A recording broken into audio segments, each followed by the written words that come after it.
Cari maklumat dan berita politik yang bebas, kupasan yang tepat, panas.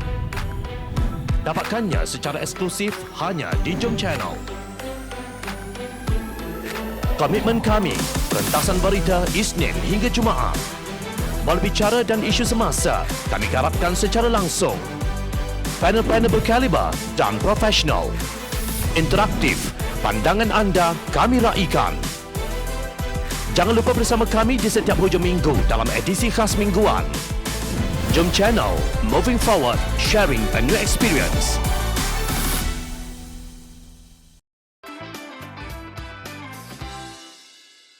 Secara politik dan moralnya, Mahyadin patut letak jawatan.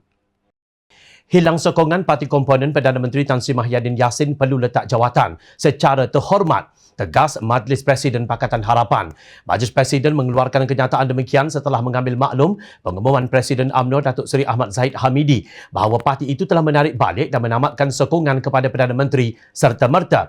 Majlis Presiden juga mengambil maklum kenyataan Peguam Negara Tan Sri Idrus Harun berkaitan isu penzahiran sokongan terhadap Perdana Menteri. Kami mengingatkan Peguam Negara bahawa Tan Sri Mahyadin Yassin sendiri telah dilantik sebagai Perdana Menteri berdasarkan warkah ketua-ketua parti politik yang menyokong beliau, termasuk Presiden UMNO yang telah dipersembahkan kepada Kebawah-Duli Yang Maha Mulia Seri Paduka Baginda Yang di-Pertuan Agong pada 29 Februari tahun lalu, kata Majlis Presiden Pakatan Harapan dalam satu kenyataan 8 Julai lalu. Kenyataan yang ditandatangani oleh Presiden Keadilan Datuk Seri Anwar Ibrahim, Presiden Amanah Muhammad Sabu dan Setiausaha Agong DAP Lim Guan Eng juga menyifatkan sikap Peguam Negara umpama seorang politikus kerajaan. Apabila ketua parti terbesar itu mengumum menarik sokongan seperti yang berlaku sekarang, maka Perdana Menteri telah hilang sokongan asas parti tersebut dan seterusnya hilang sokongan majoriti ahli parlimen.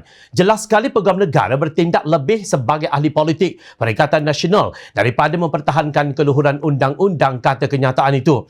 Majlis Pakatan Harapan bertegas langkah terhormat Mahyadin ialah meletakkan jawatan kerana telah hilang sokongan dan keabsahan atau legitimasi sebagai Perdana Menteri.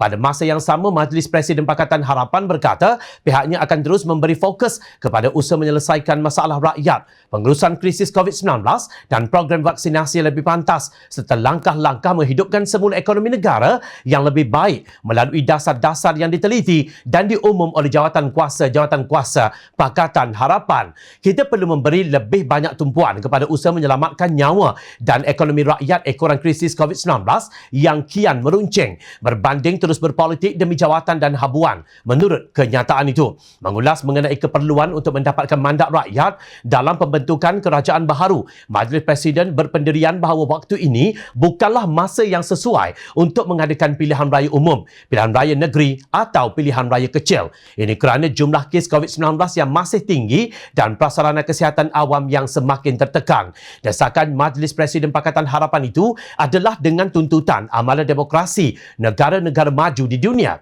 Ia juga berketepatan dengan perkara 43 Perlembagaan Persekutuan bahawa asas sesebuah kerajaan bergantung kepada keabsahan Perdana Menteri yang perlu mempunyai keyakinan majoriti. Terus berpaut pada puncak kuasa dengan sokongan sebahagian ahli Parlimen UMNO yang kini berada dalam Kabinet XXXL Mahyadin atas alasan untuk meneruskan agenda membela rakyat langsung tidak masuk akal. Pada 28 Ogos 2020 lalu, Perdana Menteri Jepun Shinzo Abe mengumumkan peletakan jawatannya kerana masalah kesihatan. Memohon maaf kepada rakyat Jepun, Shinzo berkata beliau perlu menjalani rawatan jangkitan usus yang dihidapinya, penyakit yang menyebabkannya berundur buat seketika pada tahun 2007.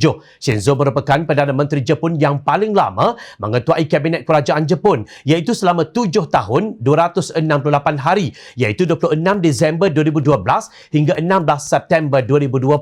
Seorang lagi Perdana Menteri Jepun yang lama menerajui kerajaan matahari terbit itu ialah Isako Sato selama 7 tahun 244 hari, 9 November 1964 sehingga 7 Julai 1972. Perdana Menteri Jepun rata-rata mempunyai jangka hayat yang pendek di atas persada pentadbiran negara itu. Ada yang tidak sampai setahun. Adakah ini maknanya rakyat Jepun juga sudah tidak terbela? Semua negara di dunia diserang oleh wabak COVID-19.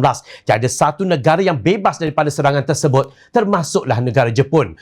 Bloomberg melaporkan Malaysia telah jatuh ke tangga 51 dari 53 negara dengan nilai ekonomi berjumlah lebih 200 bilion dolar Amerika, kira-kira 831 bilion ringgit dalam tahap ketahanan COVID-19 ranking Bloomberg untuk bulan Jun 2021. Jepun yang Perdana Menterinya saling bertukar ganti berada pada tangga ke-23. Tiada ada bukti negara yang hancur dan rakyat tidak terbela jika Perdana Menteri bertukar ganti ketika negara dilanda wabak COVID-19. Sebaliknya, Malaysia dikenakan darurat, rakyat dikurung dalam Perintah Kawalan Pergerakan PKP, ekonomi terbantut dan bilangan yang membunuh diri juga meningkat. Sehinggakan rakyat terpaksa mengibarkan bendera putih meminta bantuan kerana keadaan mereka yang tidak lagi terbela oleh kerajaan tebuk atap. #kerajaan gagal, rakyat bela rakyat dan sebagainya menjadi trending di media-media sosial sebagai gambaran kerajaan yang sudah tergelincir jauh daripada landasan pembela rakyat. Salahkah Pakatan Harapan mahukan mandat rakyat yang telah dirampas dikembalikan?